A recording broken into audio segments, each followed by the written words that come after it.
Hello, folks. Welcome to another edition of Tie Time. Ryan Val alongside head coach Ty Eichner from your Bowling Green Falcons. Well, Coach, coming into last weekend, the team was on a bit of a slump, a four-game losing streak, and then coming into Michigan Tech, you guys were able to turn things around. And we'll start on the Friday night game. You guys jumped out to a 3-0 lead. Tech was able to claw their way back, but you guys remained on top 3-2. And so, what did you see in that Friday night game up in Houghton? Well, first of all, we got off to a really good start. You know, we played very, very well in the first period and had opportunities to score, 2 or 3 goals, but the guys stayed with it and as you said, extended the lead to 3-0. And then we got in a little bit of penalty trouble there in the second period to give Tech a little bit of life, and they got it as close as 3-2 there late, but our guys handled it really well, and especially coming off an opportunity the Saturday prior with a goalie pull situation, and so we were in that situation again, which ideally you don't like to be, but we actually got an opportunity to be in that situation and handle it and execute, which was good to see because we hope to be in that situation a lot. Yeah, and then after the win on Friday, the team came back to Houghton on Saturday, and this game was a lot more closer, back and forth. Tech actually had the lead at one point. You guys battled back and skated for the tie, and then Max Johnson got the extra WCHA point in double overtime. So 5 out of 6 points coming out of Houghton is a really good weekend. Yeah, really happy with the 5 of 6.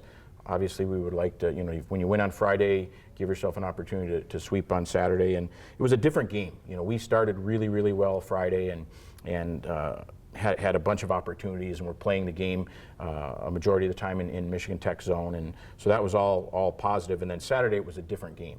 More conservative, a little bit more of a safe approach, and I don't know if we had anything to do with that or not, but then I felt like as the game went on, we continued to get better, and like you said, we were chasing them a little bit, and we were down 2-1 in the third period, and we get a good play from Sam Craigs and Freddie Letourneau on Taylor Schneider's goal, and we kept going, and we felt like we had some really good opportunities, and handled the end of the game really well, and handled the overtime really well, and then in the 3-on-3 we get a good play from Brandon Cruz, and then Max Johnson finishes it, which certainly made the entire weekend a really, really positive one for us. Yeah, with the win and the tie, the team moves up to number 15 in both of the USCHO and USA Today polls, and that sets up Minnesota State coming in this weekend. They're ranked at number 3 in the country, and team split Mankato when the Falcons were out there back in November. So it's going to be another great series here at the Slater Family Ice Arena, and going to be